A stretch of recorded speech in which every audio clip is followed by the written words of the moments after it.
going on, guys? Welcome back to the Rantin Review Pro-Wrestling, and this is a news break.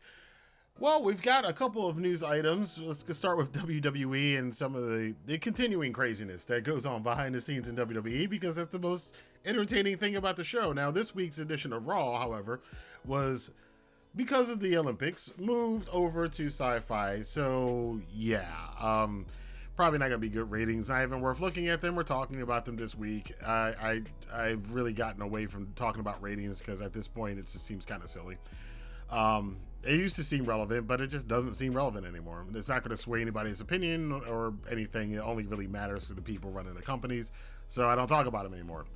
But a lot of things came out before the show about what was going on backstage. Ronda Rousey being one of them.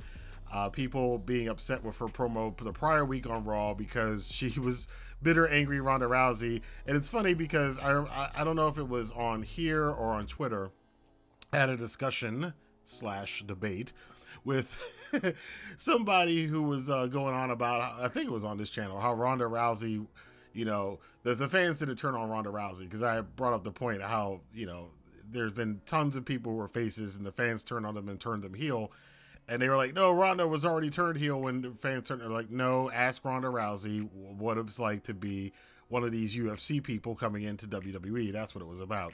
And they were trying to tell me that the fans didn't turn on Ronda. Well, here's Ronda admitting that the fans had turned on her, and that's why she had a snotty attitude. She cleaned it up on SmackDown and has cleaned it up going forward in WWE. But on her gaming stream, she even mentioned this and said that she took it personally when the fans started booing her when she was supposed to be a face.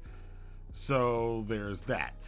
Other people who are having a little bit of an issue with WWE is basically the whole locker room. There are rumors, again, these are rumors, that the locker room morale is pretty low. People are kind of upset about the treatment of Big E, who, you know, was WWE champion and has been just pushed, I'll use buried in this case, who's been pushed down the card. And now he's on SmackDown, teaming with Kofi Kingston. They're not even contenders for the tag team titles. It's like, wasn't this guy world champion like a month ago? It's like, what happened? What happened? But, you know, it's WWE gonna WWE. It seems like Damian Priest is on the same trajectory right now, as, you know, he didn't do much in the Rumble. He hasn't been on a couple shows lately, and then he apparently was on Raw from what I saw, and he lost. He's the U.S. champion, and he lost in a non-title match against AJ Styles, which, if he's taking on AJ Styles, why is that a non-title match anyway? Just to set up the title match so AJ can win it? Because that's next week's match, that AJ is going for the U.S. title against Damian Priest. So I guess Damian Priest, his push is over with. I don't know. This is why I can't watch WWE Weekly TV, because even just watching the clips and hearing other people talk about it, it just makes me scratch my head and go, what? Huh? That doesn't make any sense. So it is what it is. There are some good news. There's some minor good news for WWE. I mean, it seems like we're going for the old school way. They're promoting Brock. We got Brock and Roman in the main event angle right now. We got Ronda Rousey and Charlotte in the main event angle now. We got Lita and Becky Lynch in the main event slot now. Bobby Lashley, you know, he's going into Elimination Chamber, so he's got 5 guys to contend against, of them including Brock Lesnar. There's some good stuff, I guess. I mean, it is still going backwards. It does show that they haven't made any new stars, but that is WWE. We have traveled in time back 4 years to the same people who were in the main event slot 4 years ago, one of whom was in the main event slot 20 years ago. So there you go. The only other good news is that, of course, we all know Shane McMahon was released, sent home from the company after the debauchery at the Royal Rumble, and him clearly, according to rumors that are seemingly confirmed, going around and just wreaking havoc and trying to make the Rumble about himself and not wanting to get eliminated cleanly by Brock Lesnar and botching that spot, and wanting this with Seth Rollins, and wanting to outstrike Matt Riddle, and wanting to do this and wanting to do that and wanting to do this and wanting to be in an Elimination Chamber and all this crazy stuff.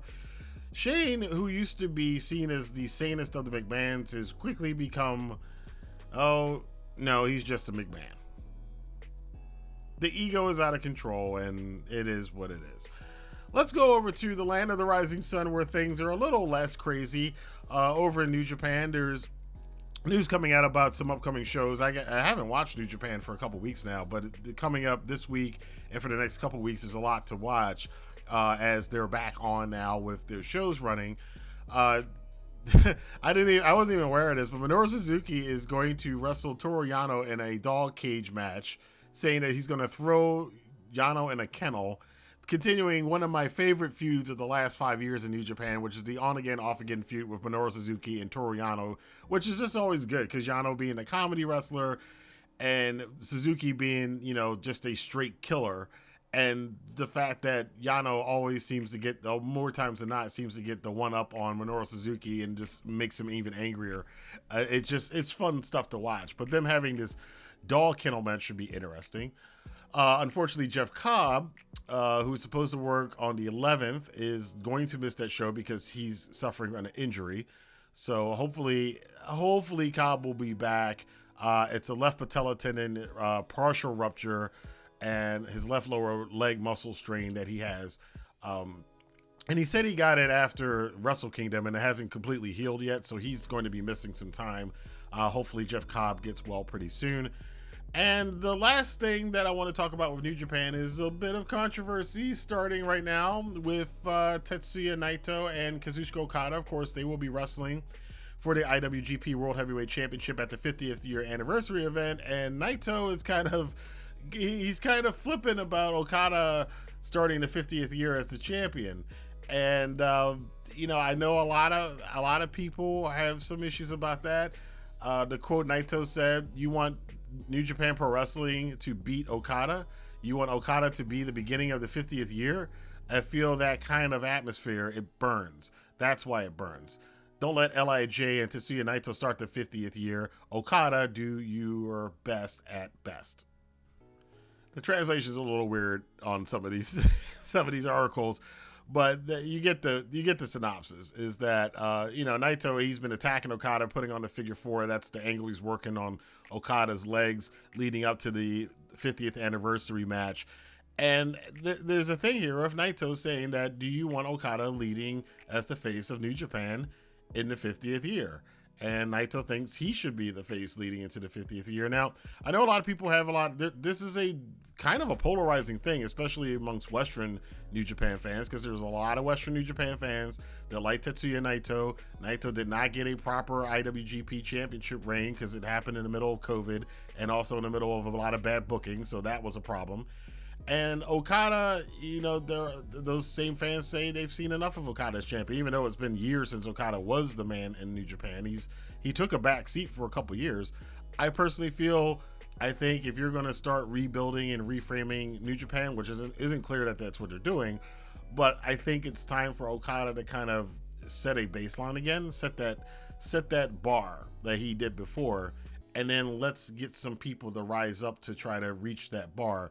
I think I want to see Okada being the man and guys chasing him. I don't think it's time for Naito to win the championship.